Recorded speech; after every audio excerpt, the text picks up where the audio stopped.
Hello and welcome to another episode of the Motor Speed Metrics podcast on the Believe Network, presented by FanDuel. I am Rogelio Castillo. Alongside me is Dax, Chris, who should be along shortly, and Mike.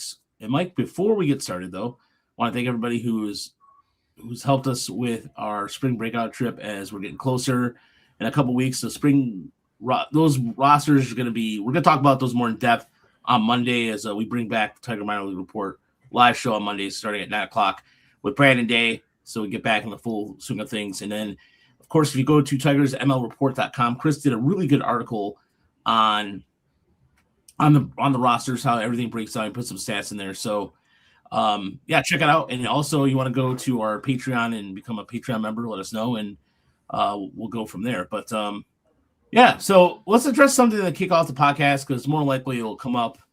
And it's involving a gentleman who is not on the 40-man roster by the name of Max Clark. And I don't know if you guys noticed or not, he wears a lot of stuff when he plays. I mean, I don't know if you guys noticed it or I don't know, but seems kind of normal. Yeah, I thought so too. And Chris does a weekly podcast with Evan Petzold, and I'm sure Evan and Chris talk about these things. And of course, it's a baseball podcast, and the guy's playing baseball. And so, here's the thing, folks. You can choose to do three things when you see people trolling a 21-year-old man.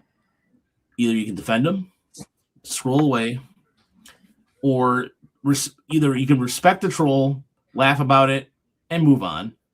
You can respond back or do nothing.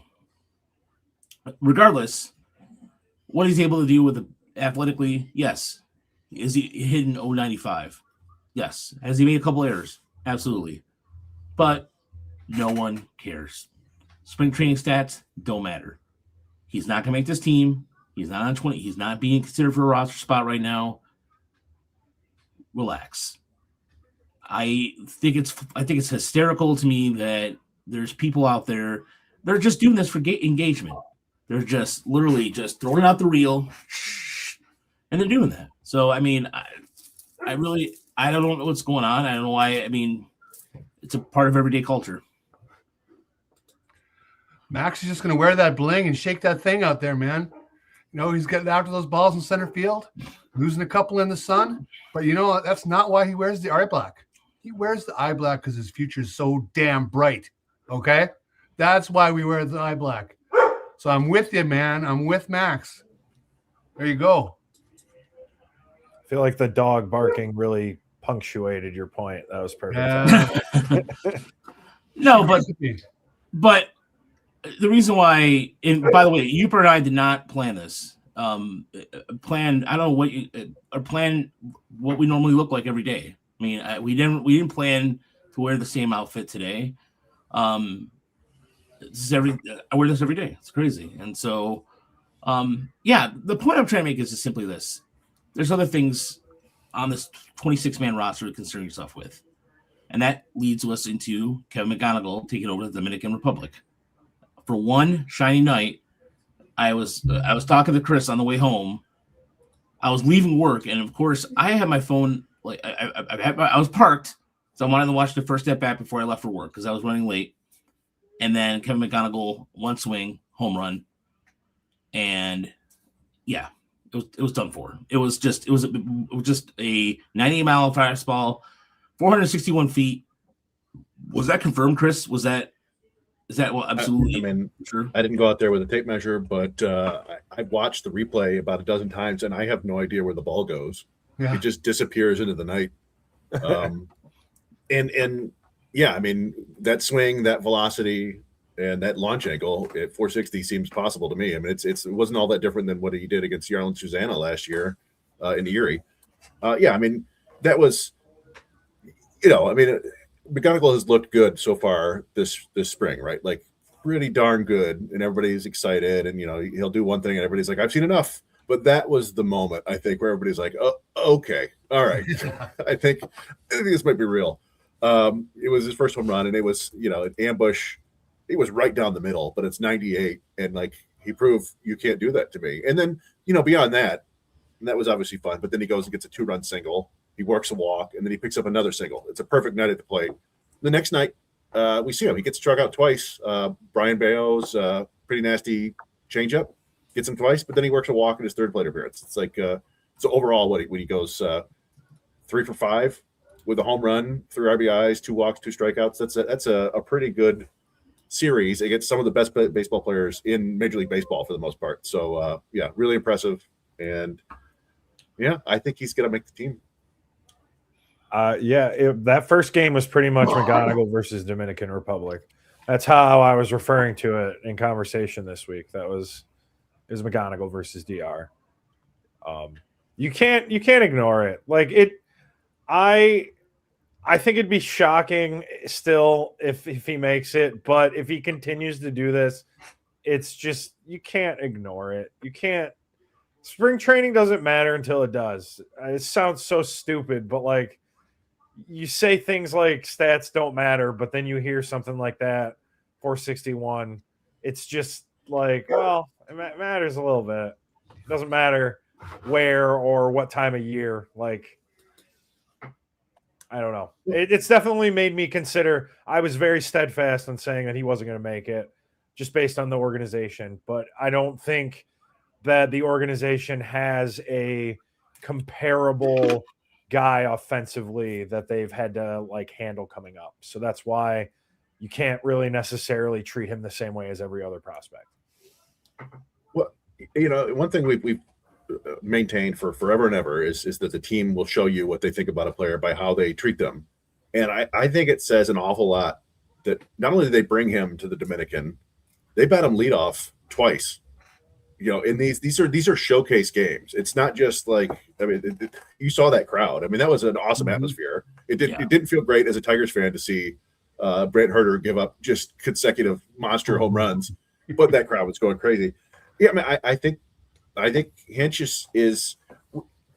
I go back to Akil Baddoo. Now it's a completely different era, right? But they were like, we're going to throw everything at Baddoo. He was a Rule 5 pick. They wanted to see if he could handle it, and he did. And they're doing the same sort of thing with McGonigle. They bat him low in the order. They brought him off the bench as a pinch hitter. They played him at shortstop. They played him at third.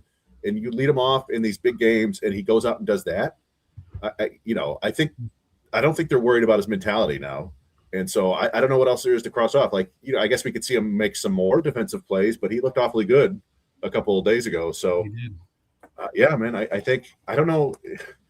I mean, was it Fangraphs changed their projections today to project him on the opening day roster, and that adds, I think, a couple wins to the total. So it's like, can you really justify not bringing him up?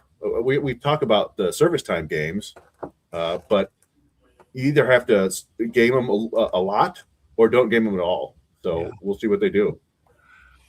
Chris and I talked about this the other night offline here, and 5 years ago, 6 years ago, under the old rules, I would be adamant, no matter how he did this spring, sit him for 2 weeks, bring him back and gain the extra year. I wouldn't care about anything else we talk about.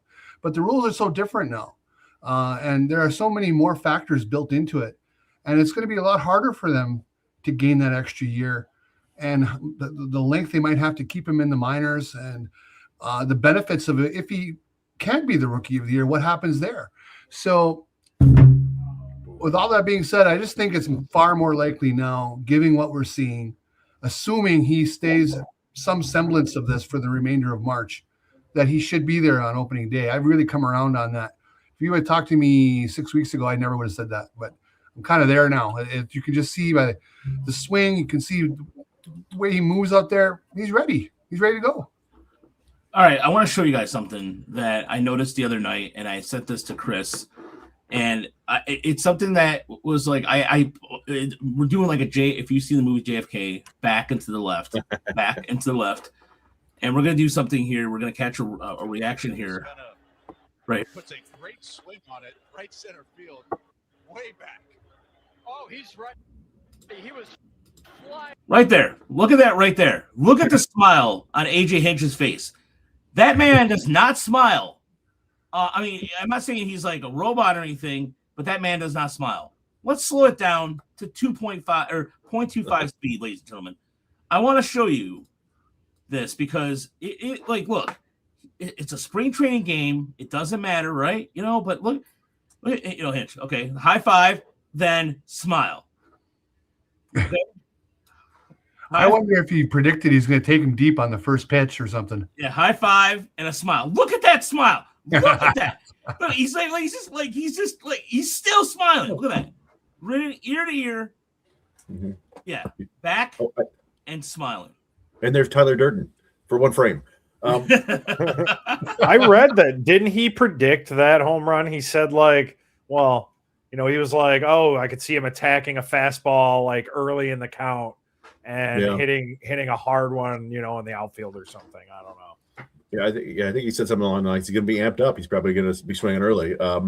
Yeah, I mean, AJ Hinch is obviously he's a manager, he's a World Series winner, all that stuff. He's a baseball fan too, and that's an awesome moment for unless you're just a hardcore Detroit Tigers hater.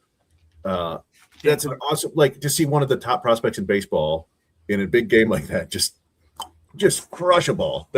We looked it up. It's the 5th longest home run by a Tigers hitter in the StatCast era. So since 2015, it's like, all right, this will do. So. Yeah, a really fun, awesome moment, and then they lost 12-4. Well, and reality set in. The Dominican Republic is stacked. That offense is one of the best offenses I've seen on paper. I mean, this is a team that if they can, and I like the way Albert Pujols showcased his bullpen. That bullpen, despite the Tigers being not at full strength, what have you, that was a damn good bullpen. Mm-hmm. And that is a team that he can shorten up a lot of games with that way. And Brian Bell, by the way, that changeup he had on McGonigle to start the game with that strikeout, that was a nice changeup. His changeup's got a good late fade to it. And that's a team I think could win the WBC. I really think they have a good chance to, depending on how the pool play, which started today, I believe. Jahmai Jones had a home run for Korea. Yep. Yeah, Jack O'Loughlin had a good outing for Australia. Yeah. Although he did hit the Taiwanese, like their captain, and it looked like he may have broken his wrist or something like that. It was a bummer. Travis Bazzana had a big exciting moment.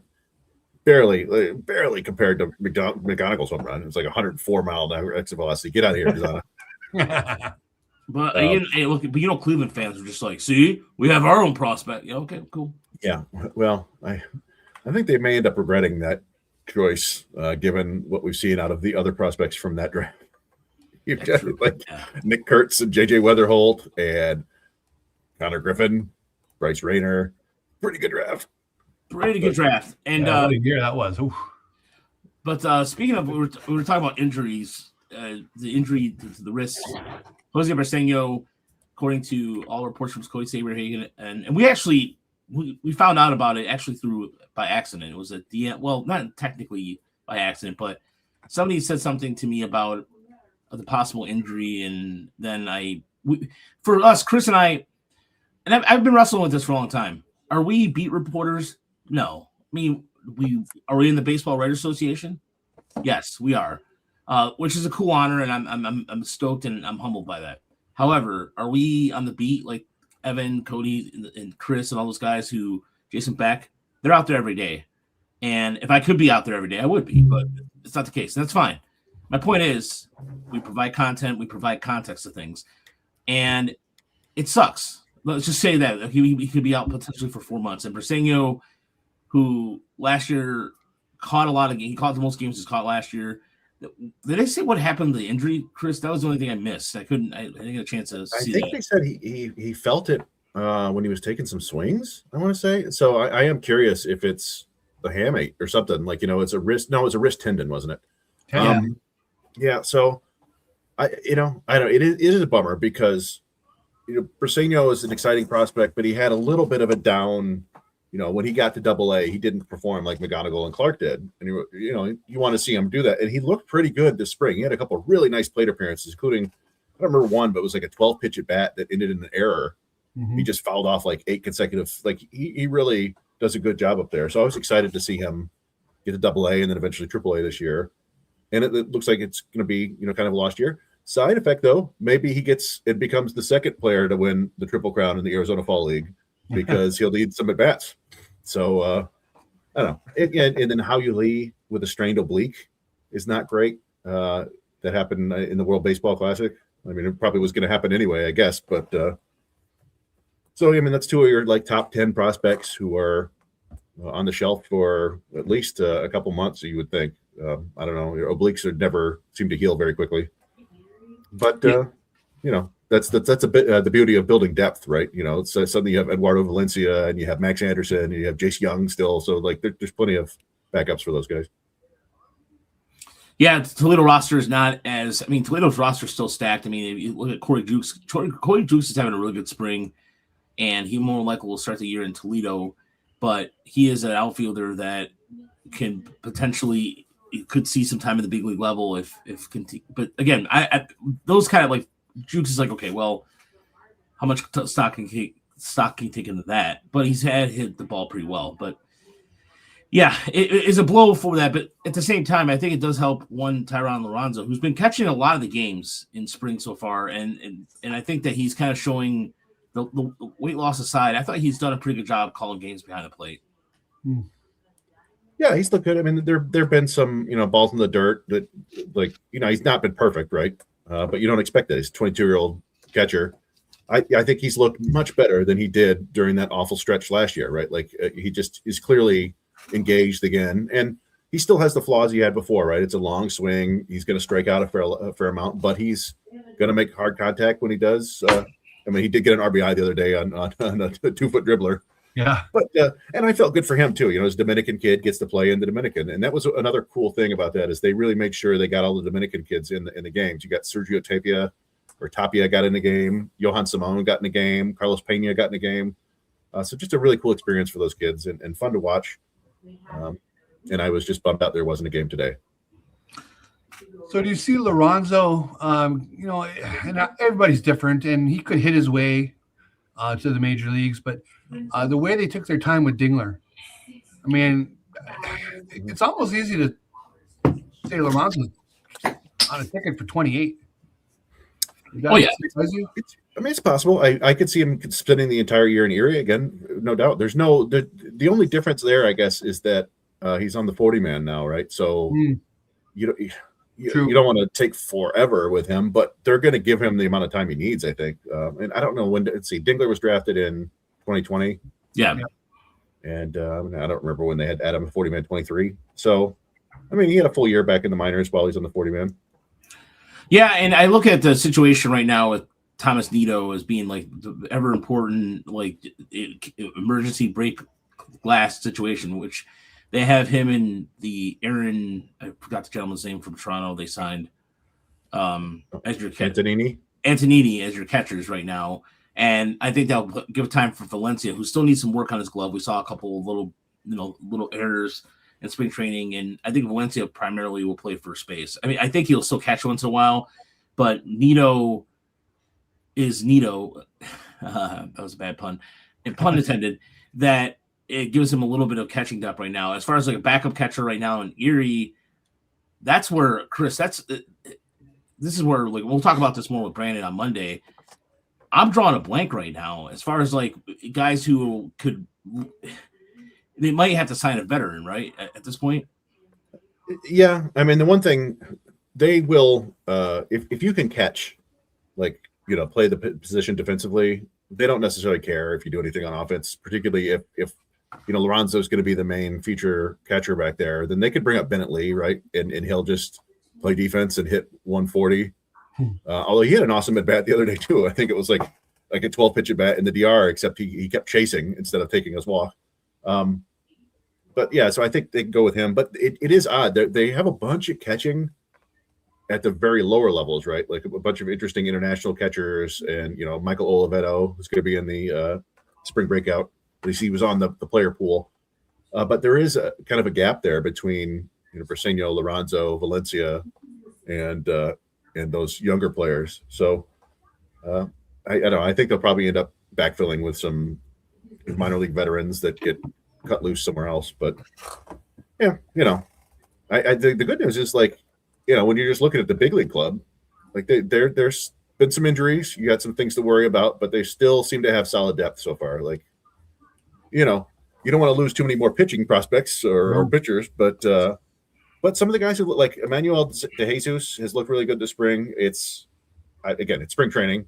But if they had to call that guy up for a handful of starts, I would feel okay with it. Like, I wouldn't expect more than 5 innings out of him or whatever, but he looked like he knows how to pitch. Were you guys satisfied with the explanation they gave for Montero? I was fine. I was fine with it because I think Montero is a very valuable 7th or 8th starter at this point because I think he's gonna be called up several times throughout the season, and he still has to work on getting that swing and miss, like third swing, the slider to be better execute his slider. I think he's going to be fine. The one thing about Montero that has been the velocity's up too, which is good. I mean, I know it's early spring, so I'm not really going to take too much stock into that, but he's 24 years old. It feels like he's been here forever, but he's only 24. Yeah. Well, hasn't he I thought the explanation made a lot of sense, though, really, what they gave, about being with the Venezuelan team and what they're going to need him to be when the season starts. It seemed like kind of a nothing burger to make a big deal out of him being sent down. Yeah. Well, I think it shows that I think that we've had talks like in recent weeks about how, I mean, I think we talked about him making the team as a bullpen guy, Yeah. And I actually had this to bring up a little bit later, but I think it just kind of shows you what they think of him is that they view him as a starter. They're not going to add him to the bullpen, just like, even though he's probably one of their best pitchers, he's a starter and they need to use him in that role versus just, you know what I mean? So I thought that was like, they're basically showing you exactly what they think about him. And I think that's great because I don't want to give up on Kiter as a starter. I do think there's something there. Well, and I do think that, in a perfect world, they may have wanted to move him to the bullpen. Same with Troy Melton, but you need starting depth more than you need. They've got 7 billion relievers in camp. Yeah. And most of them have looked pretty lousy. I think Birch Smith is kind of edged ahead for some of the maybe, this as a non-roster invitee, he's looked pretty good. I thought Tyler Madison was looking really interesting until, he had trouble throwing strikes in Dominican, but his velocity was up to where we saw it 3 years ago, which was a good sign. But I don't know, I haven't seen anything crazy from Connor Pilkington or Scott Efros or right, you name it. So, but relievers are easier to find theoretically. Don't judge last year's trade deadline as that. But and you can, if you need a good reliever down the road, down the home stretch, you could always take your starters from AAA or somebody like Montero and add them to the bullpen. So it's good to keep him stretched out. I like that they're doing that with Ty Madden too, even though I don't think. I mean, I still don't know what to make of Ty Madden. He's got 6 pitches. I don't think any of them are a plus. The cutter looks good at times, but keep him stretched out. You might need the innings. Yeah, I mean. The one thing about Ty Madden is for Toledo is if you put him in a third I think as a second guy or third guy, he has the ability to give you 5 or 6 innings a night down there. Whereas last year we noticed this early on Toledo, there's a lot of bullpen starts, but out of necessity because that's all they had. As you recall, I think it was at one point it felt like they had openers for a month or 2 straight, and Gabe Alvarez still managed to make chicken crap out of chicken salad with that.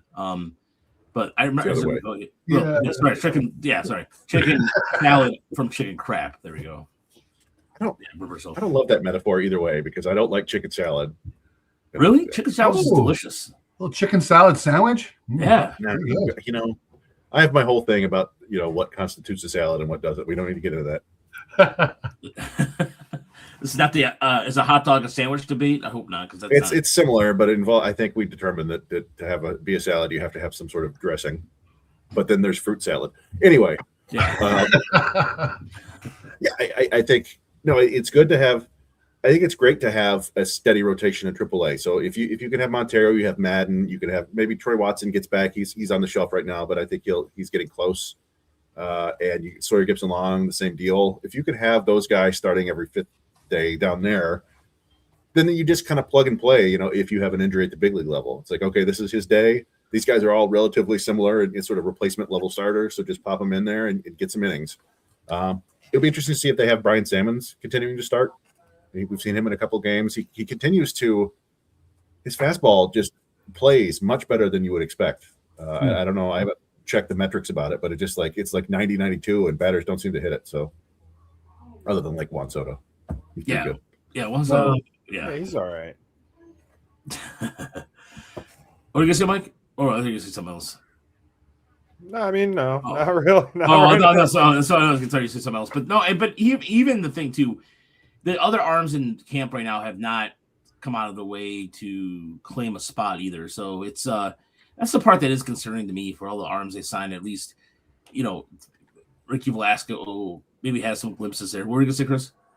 Oh, well, I mean, I think Drew Anderson has looked pretty good. Oh yeah, sorry. And that's a tough one though, because I don't think you can send him to the minors, right? So he's either in the bullpen or he's in your rotation, and they're not going to run a 6-man rotation.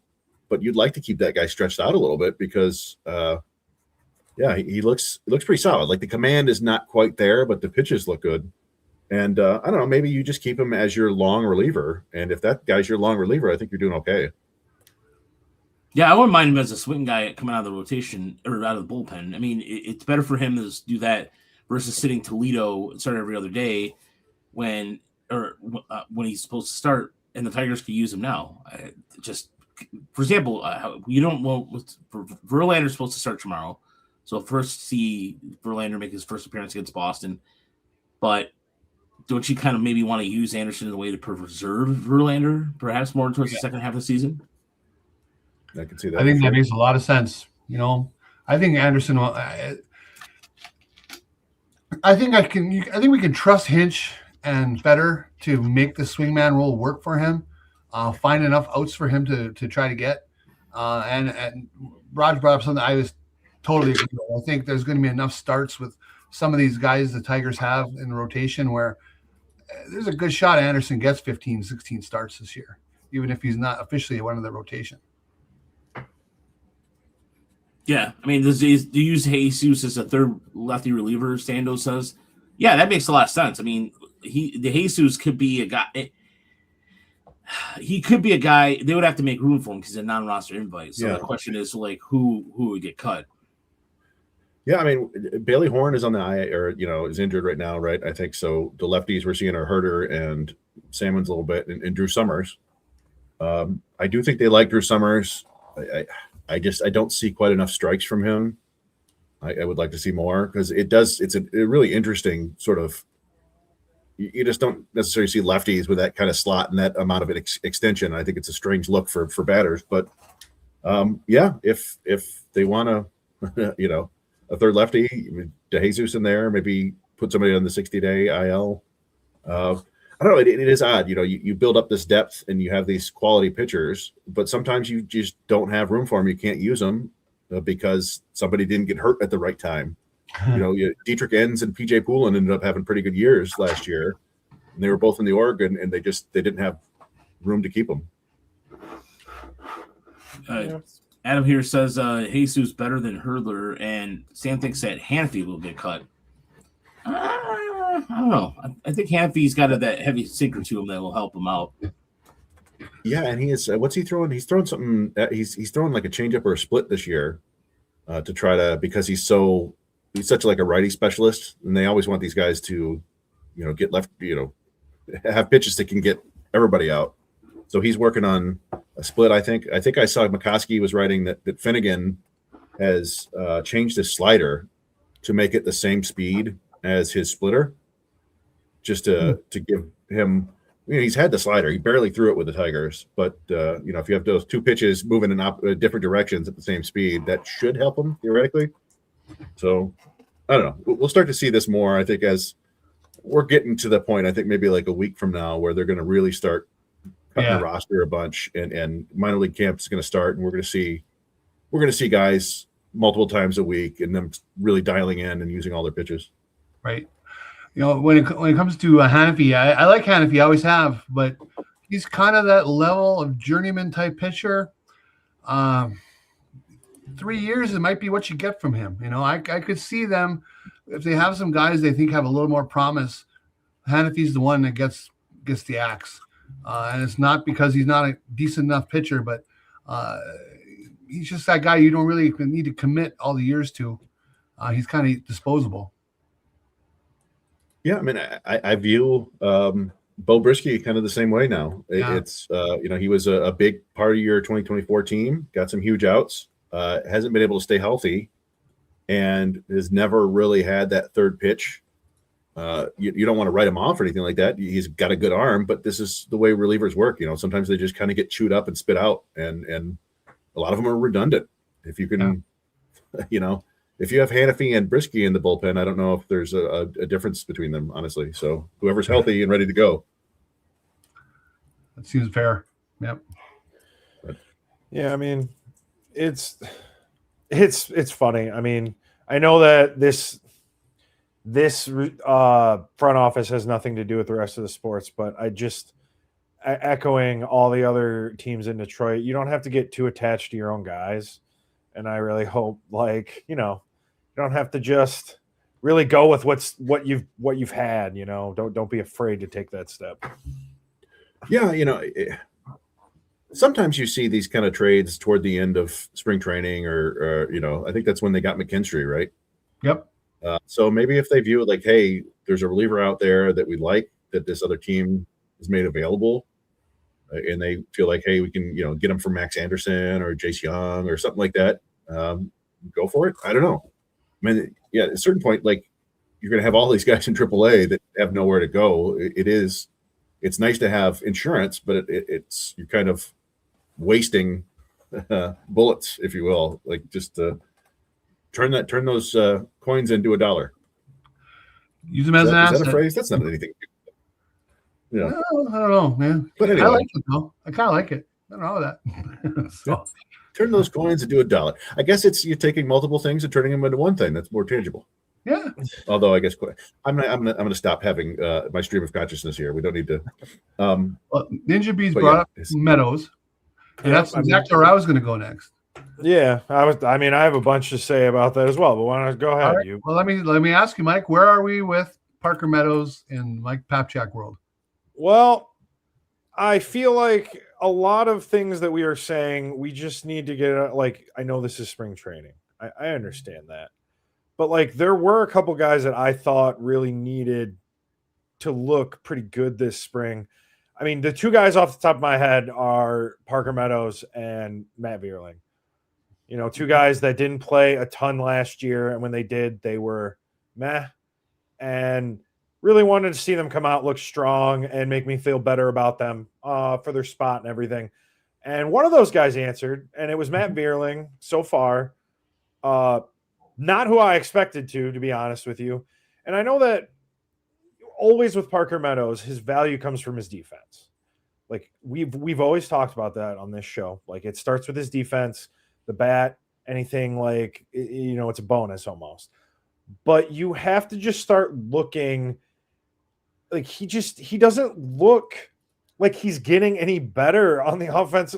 He has the most at bats out of anybody on the spring training roster. He has 5 strikeouts, which is second most behind Colt Keith this spring, I think. And just he's got 1 hit, and just you need to start seeing him return to form. We had a magical, how many games was it? 60, 80 games a couple years ago when he was part of the run. And it was just this is what Parker Meadows could be for this team. And he hasn't shown that would ever be a sustainable level that he could get to me. And I think it's very alarming that he's 059 right now. It's spring training, but I'm still alarmed. I'm pretty nervous about it. Yeah, I see. We got simple cut Meadows by as the center field most of the time, and McGonigle is shortstop. If by cut you mean send him to the minors, okay. I do think people. One of the things that shocks me is how quick people are ready to just give up. I understand the Meadows looks really bad this year, and that's the thing that concerns me more than the numbers. Is it just doesn't look good. He's not hitting the ball hard. He's not. But again, Riley Green's got 1 hit. Josh Naylor is 1 for 17. Jahmai Jones is 0 for 10 Like the numbers don't necessarily matter as long as you look like it's good out there. And yeah, just Meadows seems late. The contact's weak. So I don't know. I'd like to see him pick it up over the last couple of weeks for sure. It does kind of make sense if you could put Baez in center and send Meadows down. And we've seen, like, you know, it's not a death sentence by any means. You just go down there and find your swing. He did that a couple of years ago. Is this the one? Does he have the one option only left? Is this it for this year? I would see. Well, see, yeah. I mean, this would be his third option year. Yeah. So I think, let's see. Yeah. Yep. This would be his final option year. So yeah, they may want to avoid that for as long as possible, but it is what it is. Like, if you want to win games and he's not going to help you, you gotta. And that's the bummer about it, right? Is that theoretically he doesn't even have to hit that much at all. Just help a little bit. And I'm not kidding. If he hit 225 with walks, he's your center fielder, right? I mean, that would be fine, because you're probably talking about a 325 on base, just above league average. That would be fantastic. But he just seems I don't know. I always get the sense he's pulling off everything. Again, I'm not a hitting coach. I don't know, but it just seems like he's way off of everything. I would love to see him be a guy who really tries to punch stuff to the opposite field until he gets the pitch he can really turn on.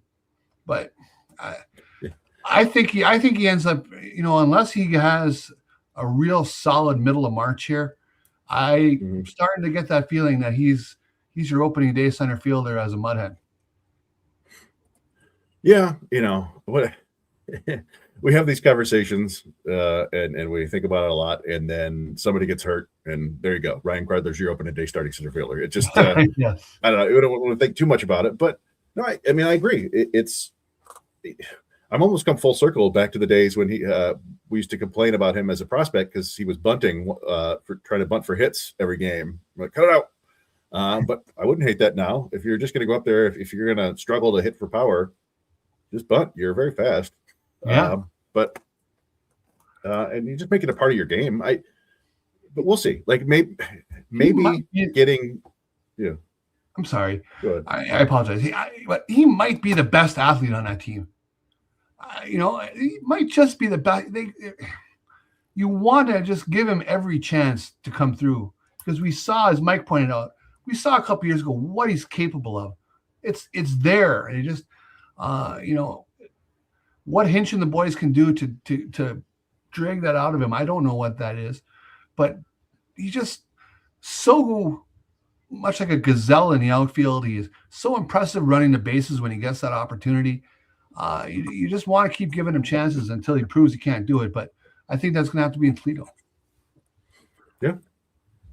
But, the only thing I was going to say is, like, maybe we can judge these guys a little bit better once they start playing in back-to-back games. A lot of these guys are taking like 3 days between games. It's like, true. I don't know. I would be interested. I don't know if anybody has specifically asked Hinch or if he said anything on the record about it, but I don't know if he would. But it's certainly, I mean, it's a concern, but it's one of the few concerns I have with the roster right now. I'm very curious to see how Verlander looks tomorrow. And beyond that, and then watch Scooble pitch against Great Britain. Take down the hated Brits. Oh boy, Jazz Chisholm. But the WBC is going strong now, which is always fun.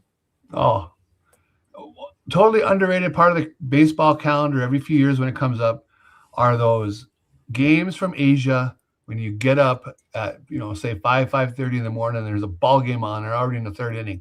It's fantastic. Even if it's not a great game, I love it. Yeah, I was looking for the exhibition games because they were doing over in Japan. They were doing the same thing they're doing down here in Florida, right? And the exhibition games against professional teams over there. So you'd see like Chinese Taipei against the Oryx Buffaloes. Yeah, I was like, well, I want to watch that. Where's Hao Yu Lee? But obviously, it didn't work out for him. Yeah, that was a shame to hear. Yeah. Let's see. Yeah, the only other thing, I mean, the from the prospect perspective, they announced the kind of touched on it, but they announced the spring breakout roster today, at least the player pool. Right. So it was interesting to see who was on that and who wasn't, because we had, Lee's had been injured. We know Briseño's injured, but they were still on the roster. Now, those are relatively recent injuries, so maybe they submitted the 40-man player pool a week ago or whatever. But no Bryce Rayner, no Frenier Bermontilla, which I think people care more about Rayner. And I don't know if there's like this sort of minor concern about that. I don't quite get it. I mean, he tore his shoulder and had to have shoulder surgery in June. Yeah. I don't think. I mean, he's not a pitcher, but that's still probably like a year recovery. This is a guy who's known for his arm strength. You don't want to push it, is basically what I'm saying. And it's, everything in spring training is an exhibition, right? But this is a game that has more behind it, if you will. I could see a player like him going out and wanting to prove something and playing a little bit too hard because he's going up against, you got Connor Griffin, who was the same guy from his class. Those are the top 2 high school players in the class. He might want to prove something there and just prove something being on the stage. So let him relax. Don't force it. And I'm sure he'll get back into game action soon enough. He's 19, about to turn 20, right? Or is he already 20? But either way, who cares? I think he may already be 20. Yeah. Either way, there's no reason whatsoever to push him back. If we don't see him until May 1st, who cares? I mean, get him right and then enjoy him from there. Yeah. I mean, no, I get it. Yeah. Like, people just want to see everybody right now. Well, sure. Part of the fun. It'll be cool to see Yost make his Tigers debut, right? He's on the roster. Yeah, they're both of their first rounders from last year, Jordan Yost and Michael Oliveto, the high schoolers, and also Chris Rodriguez. The giant, $3 million international bonus baby. Get a chance to see him almost certainly strike out, but there's a chance, who knows, that he'll hit like a 450-foot home run. He might run into one, absolutely. Hey, what are you thinking Witherspoon starts the year? I have him in Lakeland along with a couple of they drafted a fair amount of pitchers last year, and a lot of them are college pitchers, and you can't send them all to Lakeland because you also have a couple of younger the younger high school guys that were there last year, right? Or younger pitchers, JUCO guys that they drafted this year too. But I think with Witherspoon, he's a guy that you give him 4 or 5 starts in Lakeland just to see, is he throwing strikes, is in the warm weather, and then if it looks good, then he could probably move up, because it's the arm talent is there that he could probably go up to West Michigan and thrive, but the strikes have to be there. I see. Yeah, you're right. I would agree with that. I was just wondering how long he'll be in Lakeland. Would have been really surprised if they pushed him much farther than that. But yeah, 4 or 5 starts. If he looks good, then move him up. It's warming up in Grand Rapids, and off he goes. I mean, I'm not sure how many, fans realize that Trey Savage started in Dunedin last year. He had like 4 or 5 starts in low A before making it all the way up to the World Series. Not saying Malachi Witherspoon's going to do that, but sometimes it's okay to start these guys relatively low just to keep tabs on them. Fair enough. I mean, any other guys you're excited about on that spring breakout roster?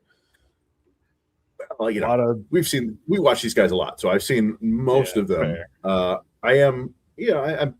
was happy that Lucas Elisalt made the roster. I know there's some concern, like, hey, why isn't Andrew Sears on there? Why aren't some of the other pitchers on there? And my thinking is just, happens to be those guys' day to pitch, right? Like, it's not that different than big league spring training, where you're building up your arm strength in games in the backfield, right? And maybe Kelvis Salcedo pitches the day before, and it just didn't work out.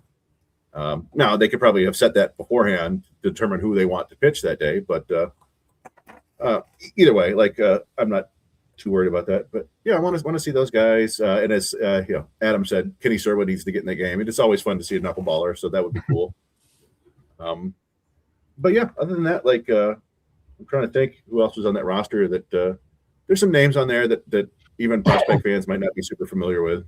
So it's always good to see those guys go out there and give it a go, maybe make a name for themselves. But I like Brett Callahan has had a really interesting spring. He's got 4 at-bats and has hit 2 monster home runs and 112 mile an hour out. That's an interesting guy. And we like Jackson Strong. So I don't know. It'll be fun. Raj and I are going to be down there, or at least we're going to be in Florida. We're trying to get to that game, but for whatever reason, there's no like credential event for it.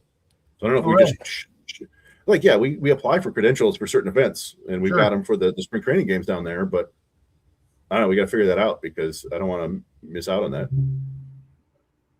But that'll be fun. And it's a night game, so we're going to hit the Tigers Yankees game earlier that day, and then drive to Bradenton, which is not Awesome. that far.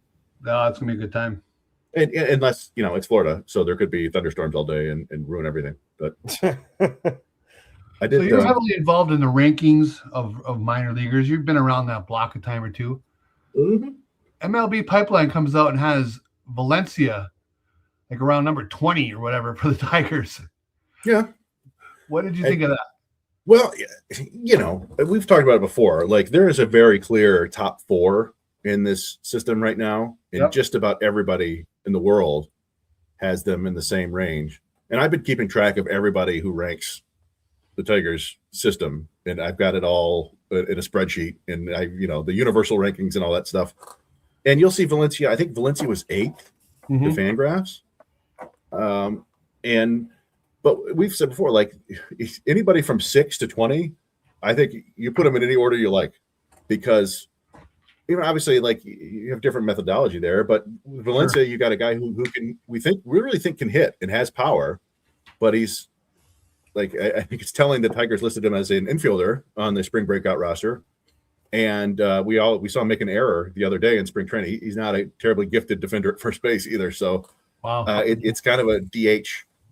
And if you don't value that, or you put a lot of value on defense, then I would rank him lower. If you really like the bat, I'd rank him higher. It's kind of dealer's choice there. You think he's Malloy with more power? He doesn't have Malloy's. He doesn't have Malloy's like pros and cons. So he doesn't have Malloy's patience, but he's better at making contact in the zone. Mhm. So, which I think is arguably probably a better skill to have. I would think It's great to be able to take walks, but if you can't hit the strikes, then they're going to throw you strikes. But yeah, I mean, I would say, sure, he's that level of player. Like, he may come up and down, he may contribute a time or two, but yeah, I wouldn't expect him to be an everyday regular or anything like that. But I didn't expect him to be anything. And last year he came from out of nowhere and made the 40-man roster. So I don't want to, doubt that kid. But I don't know if he's a good enough hitter with enough power. Is he have a Marcus Thames like career? Obviously, he's I not can an see that. outfielder, but yeah, it would help. But yeah, I mean, if like you said, if you can really hit, they'll find a way for you to get on the roster. Mhm. I did like. Go ahead, Raj. No, go ahead. Sorry. I just wanted to. Stan asked this question, and I did think it was very interesting. He said, "Can Trey Cruz beat out Parker Meadows?" I don't know if we was talking about that. Look, it's interesting. It's an interesting thought. Trey Cruz, the fact he's a switch hitter helps him. That's a +1. But the downside is no major league experience. And Comerica Park, I mean, he's not played at Comerica Park. Parker Meadows is pretty good with defense. And at the same time, though, the one thing you have to consider, that jump from Toledo to the major leagues is so drastic. I mean, right now he's looked good in spring, but again, how's he got to face against tougher competition? That's the question. I mean, it's if he can do that, and you have a switch hitter in Winslow Perez, but also you have to worry about his back. At one point, when his back can be flaring up. I think the way he has to beat out Cruz is if Parker just continues to if Parker gets off to a slow start when he makes go north, and let's say he's batting 1 whatever at the end of April, then you would have to consider it. But I think Parker has enough of that clout to stick around, and I think that's what gives him the advantage. The interesting to me is not necessarily the bat. It's odd, like Cruz being older and not really a priority prospect kind of helps him here. I think, like, I don't think they necessarily care if he gets everyday plate appearances in AAA, right? Like you would for Clark or McGonigle, right? Like, that guy needs to play every day, and being able to play shortstop in center field is hugely valuable. And you could theoretically, you don't have Meadows there, but you've got Baez and Cruz as your utility guys, and they can play anywhere. I mean, I guess not catcher or first base, but I'm sure they'd be just fine at it. So That might be a really nice sort of backup plan. If you bring McGonigle north, you've got a couple of these sort of super utility guys that, if something goes wrong, they can kind of fill in wherever. I don't know. I think it's more possible than I would have considered heading into the year. Yeah. I was waiting for somebody else to say something before I jump back in. We kind of dissected Parker Meadows a bit. I think there's a ton of guys that have the chance to take that step. So we'll see how. It's interesting. Shortstop, center fielder with him and Javi, but you got to put Veerling in there too. He can play all three outfield positions: third base, first base. I mean, how many guys do that? Yeah. Yeah, they do have him working first base. He hasn't played third base yet. They said they were going to wait on that, just I think because of the shoulder, right? That's a shoulder injury, and maybe that informs you a little bit with Bryce Rayner, who we were talking about earlier. Like they're being super cautious with a shoulder injury because if you re-hurt that, it's a long recovery. So I mean, he did make a really nice throw from right field earlier, but you're not throwing that often from the outfield, whereas in the infield you got a lot more high intensity throws. So. Give them a break, but yeah, they have McKinstry can play everywhere, so they could have like a crazy bench of 4 guys playing every single position in one game. That'd be fun. That would be 2 different guys play all 9 positions in one game. Oh yeah, do it. I'm not sure. John was it Shane Holter appearance? Yeah, that's the first player I remember the Tigers had that did that. Yeah, John Peck is we'll talk. I said Monday we're going to go into more of the minor leaguers in camp. On Tiger Minor League Report podcast with Brandon Day, like I said, coming back on the rotation of things. Real quick before we end the podcast, I wanted to talk about the World Baseball Classic, as that's going to be in full swing. It's already in more games this weekend. We're going to see the various pools, and if you go to FanDuel and check out the odds, the United States have minus 110, followed by the Dominican Republic at 360, plus 360, in Japan at 380. Then there's a gap, then Venezuela. So then Mexico, Puerto Rico, and for some reason Canada has up there in the top 5 among they're further back to Puerto Rico. But anyway, look, I don't know about you guys. I know that the whole insurance issue has kind of soiled it for me a little bit because it just seems like there was a really good explanation on Twitter, and I saved it. There's a gentleman who explained how the all insurance works for baseball right now, the World Baseball Classic, and to me, that takes away the element of it. Like it is a great tournament. Don't get me wrong, but I imagine I wonder how much more intense it would be if it wasn't with MLB. I mean, you want the best of the best, but I don't know. Roger, would you have cared about? Do you care about hockey when the NHL players can't play? Nobody does.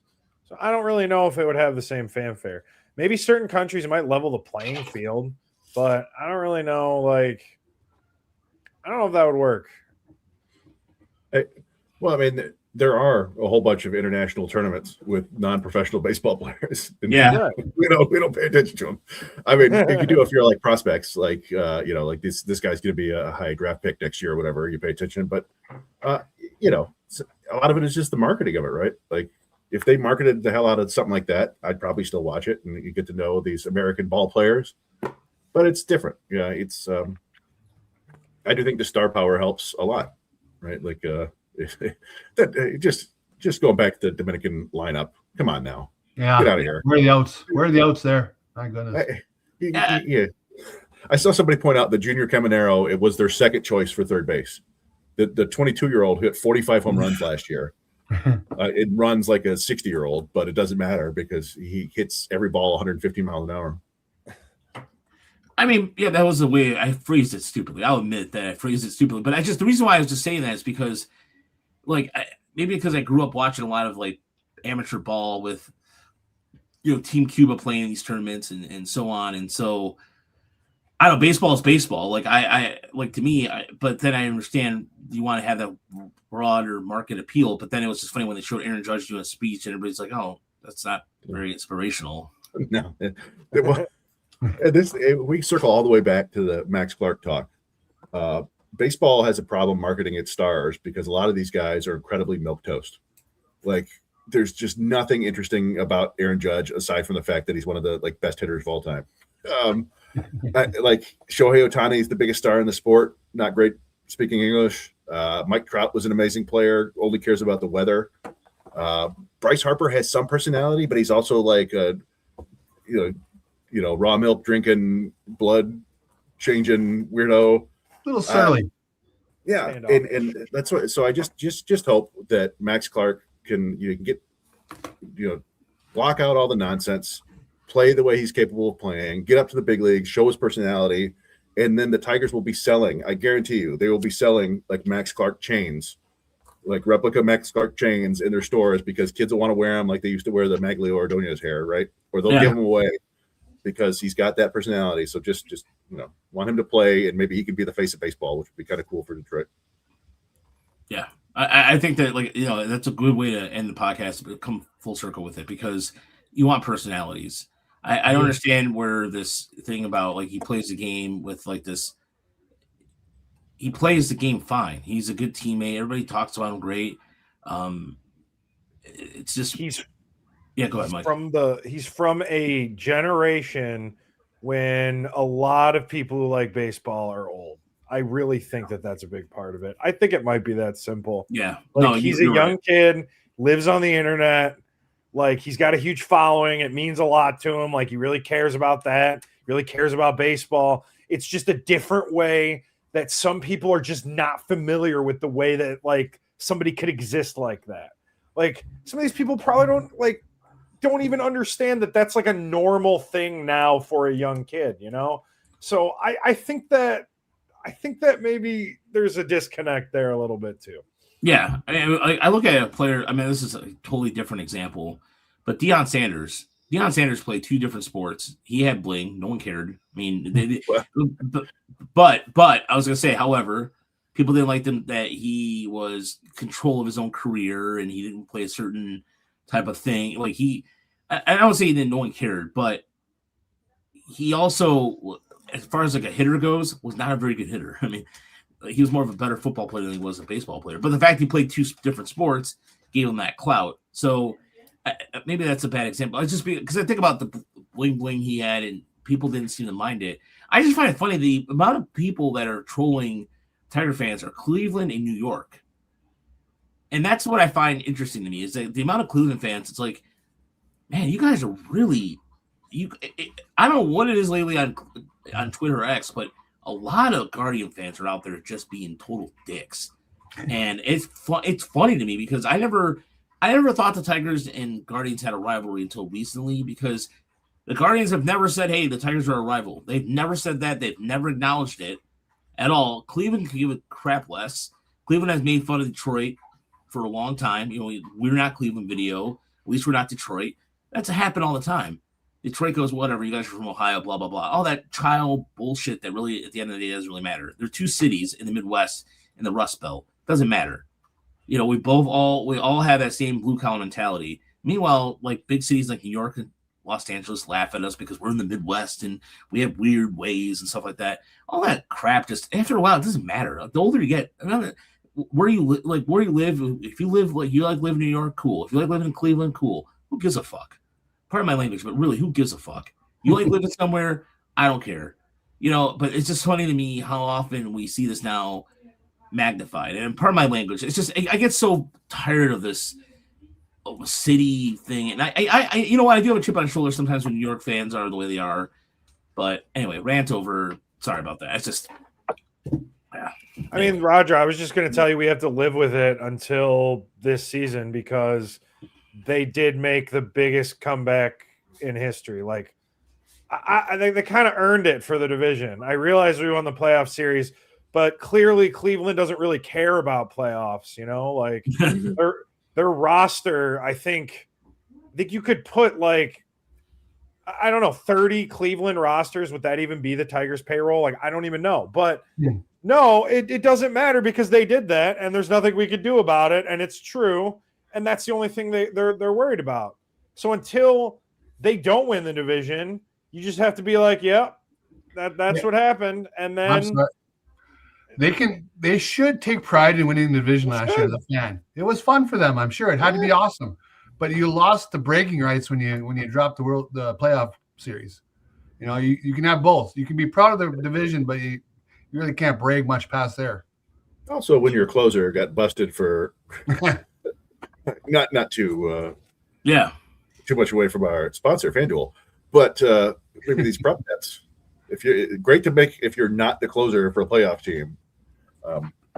But yeah, no, the sort of flashy athlete thing, it just reminded me of one of my favorite clips from The Simpsons forever was when Homer's mom ran off because she saw Joe Namath's long hair at Super Bowl III, and that turned her into a hippie.